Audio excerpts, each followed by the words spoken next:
Welcome back to part 2 of our conversation with Laurie McIntosh. If you missed part 1, go back and give it a listen. Otherwise, buckle up as we dive right back into more incredible insights and real talk for educators. As you know, this was one of those conversations that could have kept going on for hours. Laurie is someone who has been incredibly open about something we don't talk about nearly enough in education. What happens when the person who spends all day taking care of everyone else needs to take care of herself? And that's exactly where we're picking things up today. Can you tell us a little bit more about your work with Dr. Shelley Moore and the team at Outside Pin Consulting? Yes, Outside Pin Consulting is a group I'm part of that is just so exciting. I get to the point where I'm just like, this is what collaboration and a collective is meant to be. So it's a group of people with lived experience. You can actually go on the website and you can say, I'm looking for somebody to speak about this, and it will pull up the people within the collective that have that lived experience and can speak about those things, which makes me so excited.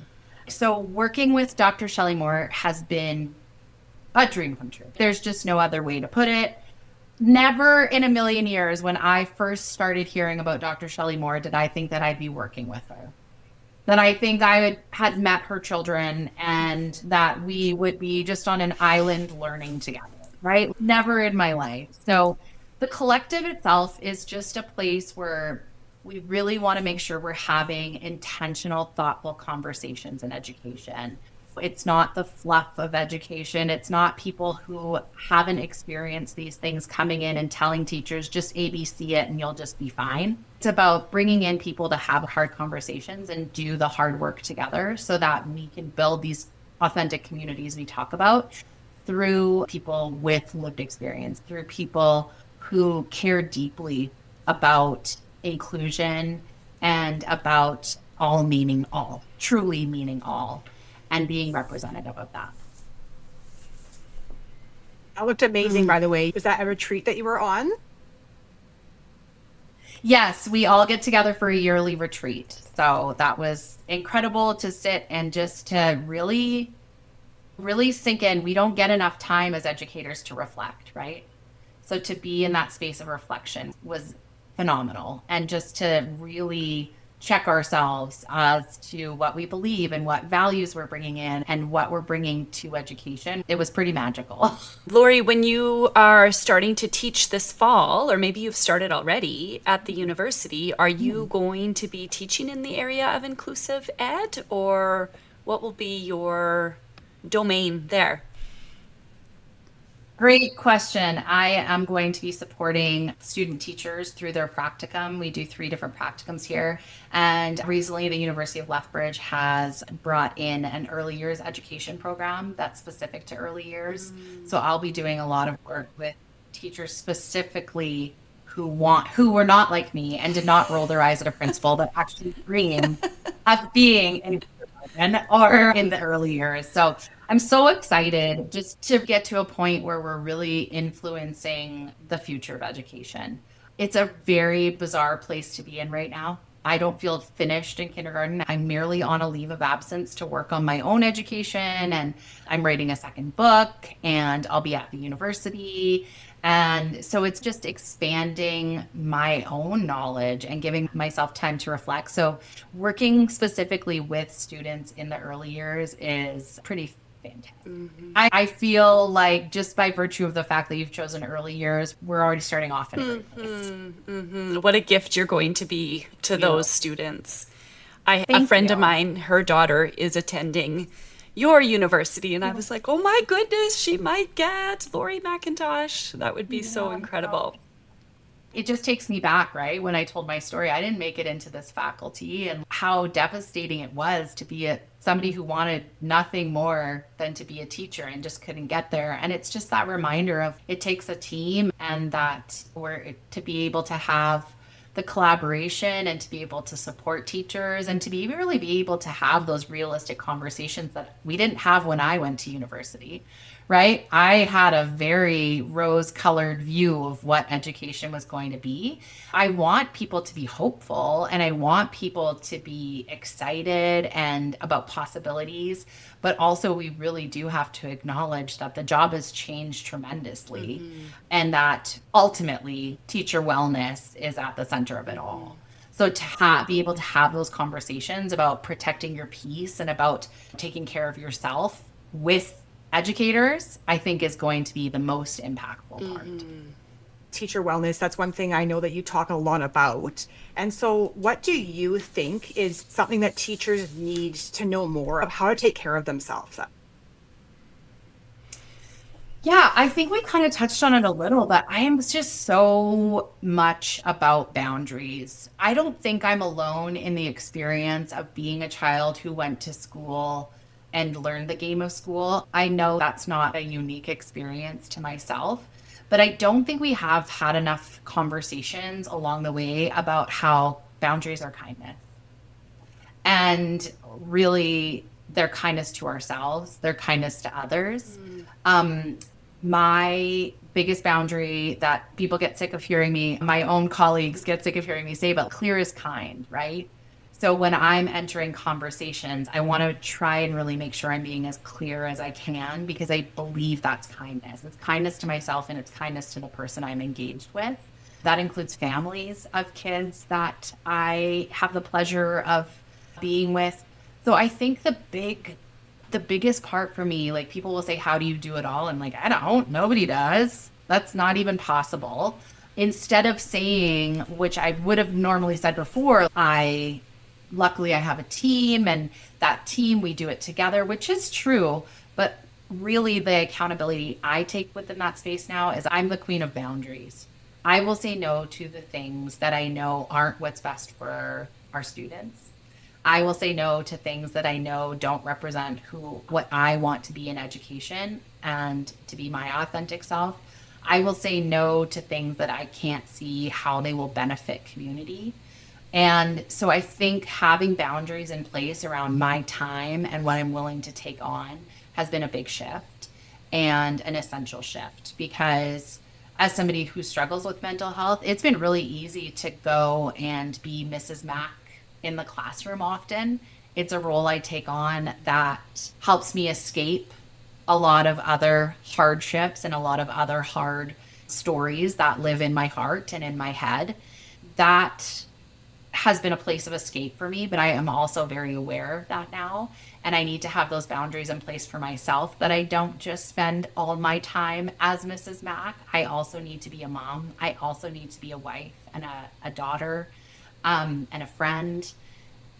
I truly believe that the days I feel most successful as an educator are the days that I come home and have enough energy for the people I love and that love me the most.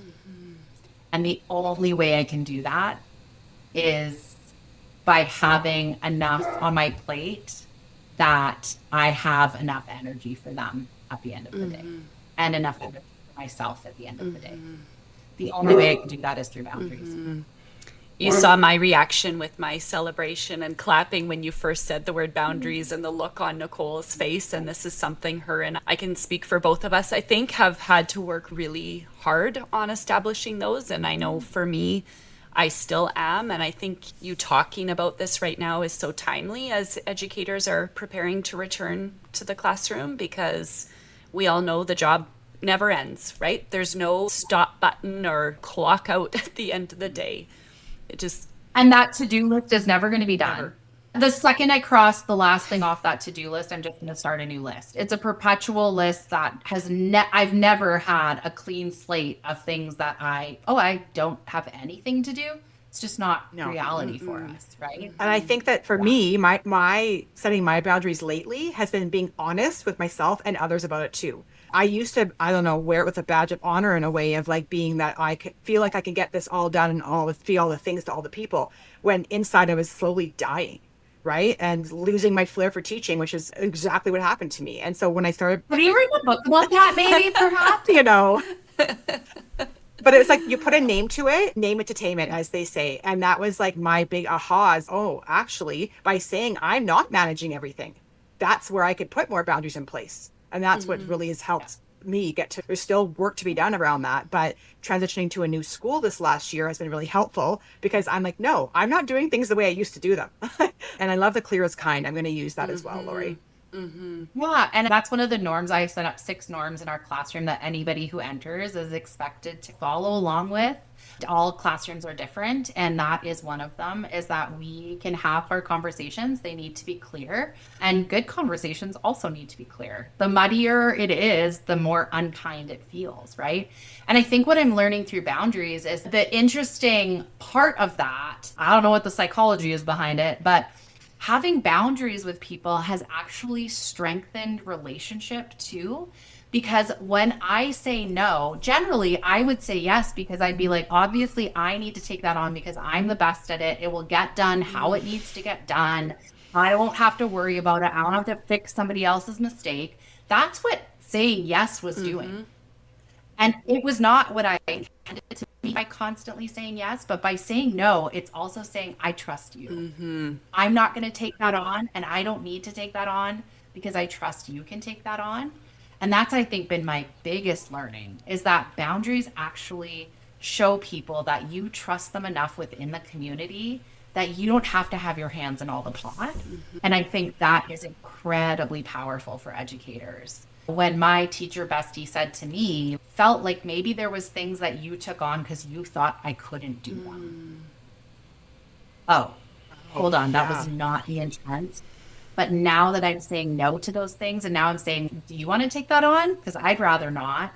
What I'm actually doing is building community. It's not destroying, which is people's biggest fear. Wow. I never thought of it like that, honestly, as soon as you said that, because I think it's just teachers, sometimes we probably do just do things to get it done faster and quicker and off the to-do list, not realizing that it might be harming somebody else. Okay, so one of the norms in our class is we believe in productive struggle, right? And productive struggle is a concept that is, I will observe and support and be in close proximity to a child who is struggling.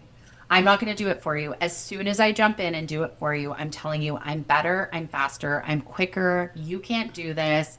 I can do it better. That's the message I'm sending, which I've believed for children for a very long time. That's been a part of my philosophy, right? Not only that, I can't do up 25 coats. So that's just a byproduct of having that productive struggle. But productive struggle is going to build a lot of skills within us, right? That I can't get through teaching you about rocks and minerals. This is a skill we're going to learn together.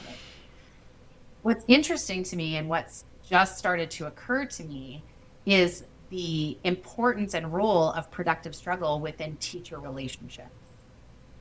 I need to watch people productively struggle and not do it the same way I would do it, because that will build relationship. That will only build one's confidence in self, right? When we have an administrator who wants all their hands in every single pot and is making decisions and is doing all the things and doesn't let us struggle and just does it for us and all of those things, what do we call them? We call them a micromanager. We have a name for it. We labeled it. We're like, we hate these people. They micromanage us. But yet as educators, we often do that with students. It gives them just as much of that yuck as it does us, right? So I think when we get around to this whole wellness talk, productive struggle actually becomes a part of it as well. I need to be given the grace and the time and the patience to discover new things and try new things and not get it right the first time. I need to be able to work through things without somebody just constantly rescuing, right? And what constantly rescuing an educator does is makes them feel like they're being micromanaged. They actually come to a place that they despise that and can even despise that person. So between boundaries and struggle and clarity all being part of kindness, those are the most important ways I'm taking care of students, but those are also the most important ways I'm taking care of myself. About that. So we know that you co-authored Teachers These Days with Dr. Jody Carrington.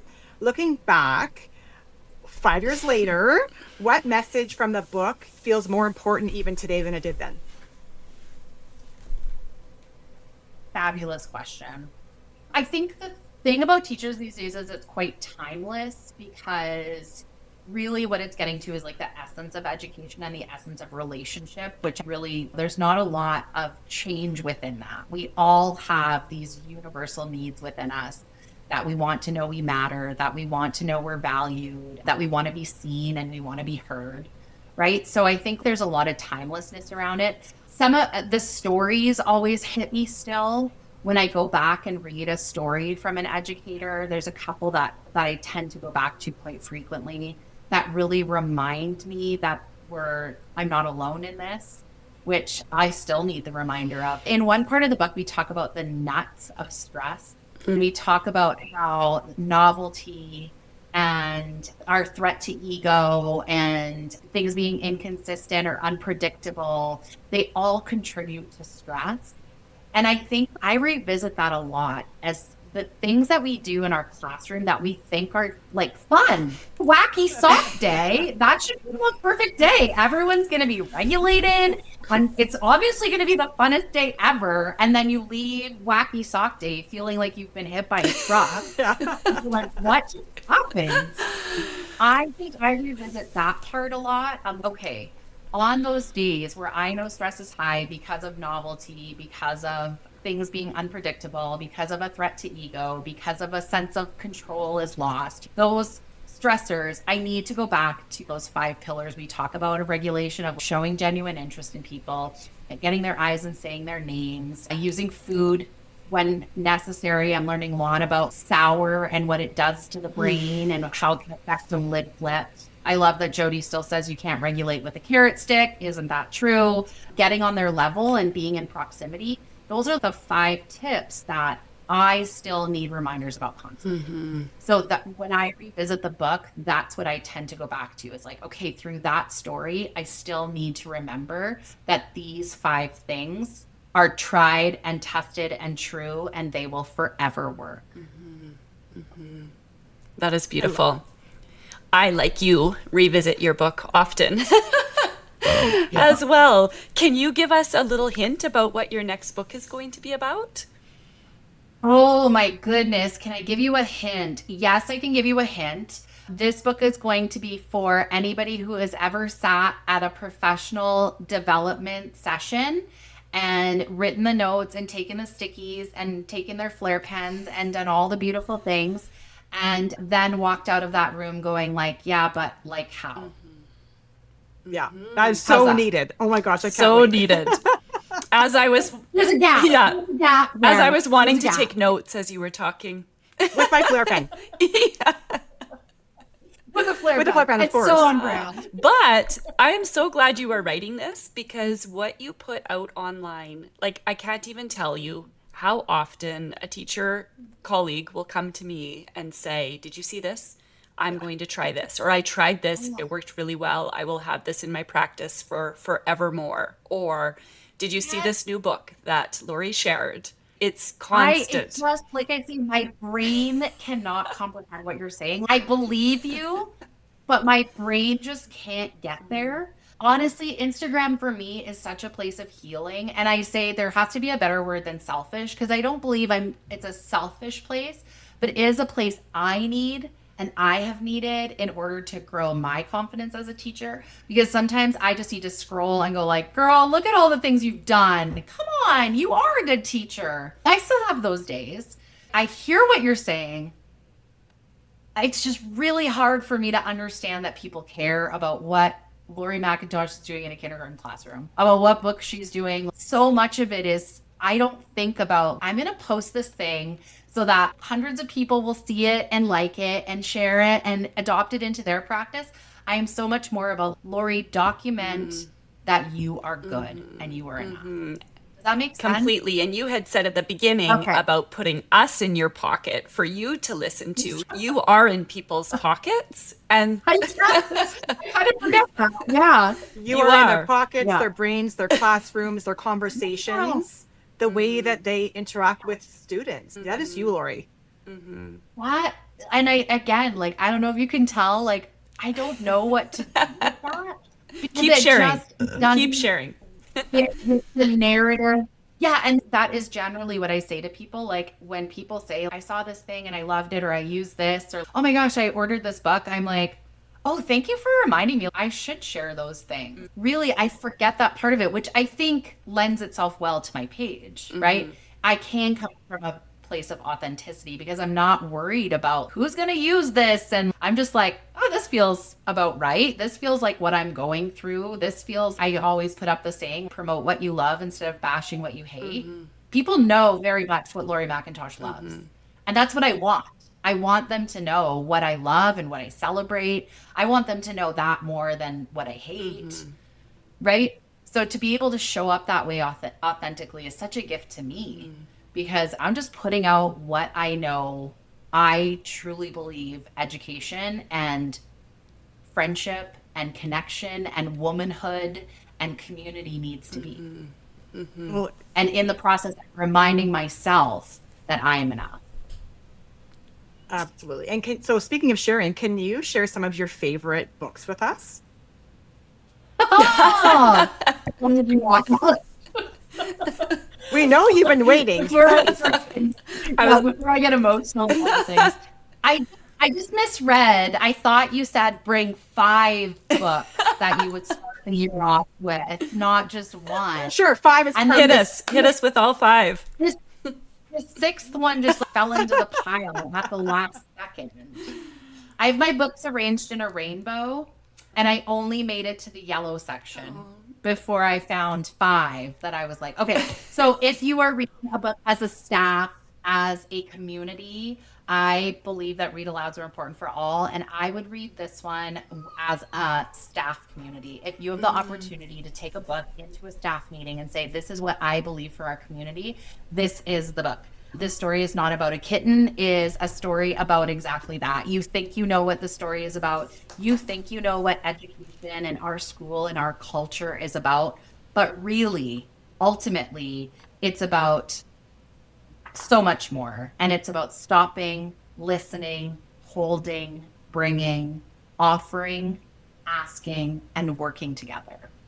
So if you have the opportunity to have conversations around community and what you believe is a community, this is a great opener and could provide a whole workshop PD session for your group. It's incredible. I love this book. I try and read it as often as I can when I present because really it's not about the things we've been told it's really about connection and being together and community. And then leading into that, you got to have a book about community. Anything by Elise Gravel is my favorite. So this is a book about community. Literally the tagline on the back is together we are stronger, together we can make a difference, and together we make a community. So I love a book that can really speak to what is our community, because all communities are unique. Yes, there are some pillars that all communities need, but what makes our community unique and special? And this would be beautiful. I've also created these as art projects before. So maybe doing instead of your standard self-portrait, making yourself into a Elise Gravel character would be pretty fun, right? Love that. Can you imagine too then incorporating DNA into that? That's beautiful. I've seen your art projects, I think, with those little characters. They're so sweet. The best, the best. Well, put it this way, when you do it in kindergarten, you post them, and then the grade 6 class says, those are really cool. Could you come teach us how to do those? You know it's good. Yeah. You know it's good. Becoming Vanessa is a beautiful book by Vanessa Brantley Newton. And Becoming Vanessa, I'll just read it. It says on her first day of school, she wears her fanciest outfit, so her new classmates will always be able to notice her right away. They notice, but the attention is not what she hoped for. So it's all about Vanessa showing up in her community and people telling her right away that she's too much.